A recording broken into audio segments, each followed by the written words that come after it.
আমি একটা গল্প শেয়ার করতে চাই। এই গল্পটা আমার 5-6 বছর আগে একটা ইউটিউব ভিডিওতে দেখেছিলাম, যেটা আমার লাইফকে অনেক ইন্সপায়ার করেছিল। তখন আমি কেবল 10 মিনিট স্কুলের জার্নিটা শুরু করছি। আপনারা তো সবাই উদ্যোক্তা হতে চান, রাইট? উদ্যোক্তা হতে চান তো? ইয়েস। তো এই গল্পে বলে একটা স্পেশাল গাছের কথা বলে। এই গাছটার নাম হলো চাইনিজ ব্যাম্বু ট্রি। চায়নাতে এক ধরনের বাঁশের গাছ হয়। সেই বাঁশ গাছে যখন আপনি বীজ বপন করবেন, 1 দিন 2 দিন পানি দিবেন, গাছটা বড় হয় না। 1 মাস 2 মাস পানি দিবেন, গাছটা বড় হয় না। সার দেন, যত্ন করেন, কোনোভাবেই গাছটা বড় হয় না। 1 বছর বীজ থেকে চারা গাছ অঙ্কুরিত হয় না।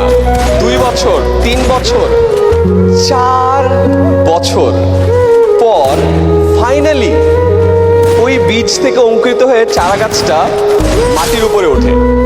এবং এরপরে মাত্র 4 সপ্তাহে চারা গাছটা 90 ফুট লম্বা বাঁশের গাছ হয়। কয় ফুট? 90 ফুট।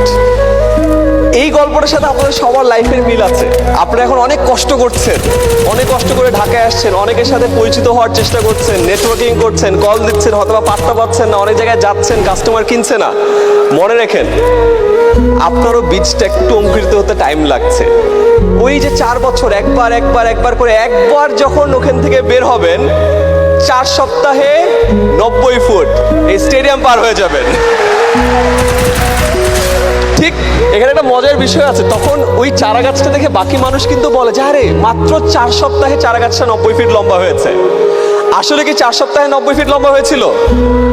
4 বছর 4 সপ্তাহে 90 ফুট লম্বা হয়েছিল। তো মনে রাখেন, আজকে যদি আপনাদের এফর্টগুলো বা আপনাদের কাজগুলো কেউ ভ্যালু না করে, আপনি এখন ওইখানে আছেন, টাইম কিন্তু কাউন্ট হচ্ছে। যখন একবারে ওখানে একদম ওই ছাদ ফেরে যখন বের হয়ে যাবেন, তখন মানুষ আপনাকে বলবে যে আরে আঙ্গুল ফুলে কলা গাছ না, হঠাৎ করে বড়লোক হয়েছে। তখন তাদেরকে মনে করায় দেন যে না ভাই, 4 বছর আগে ইকবাল বাহার ভাইয়ের এই মহাসমারোহেতে ছিলাম, অনেকজনের সাথে কথা বলেছি, ফোন নাম্বার নিয়েছি, কল করেছি, তারপরে আরো 4 বছর পরে এই জায়গায় এসেছি। বুঝতে পেরেছি ব্যাপারটা? Very good.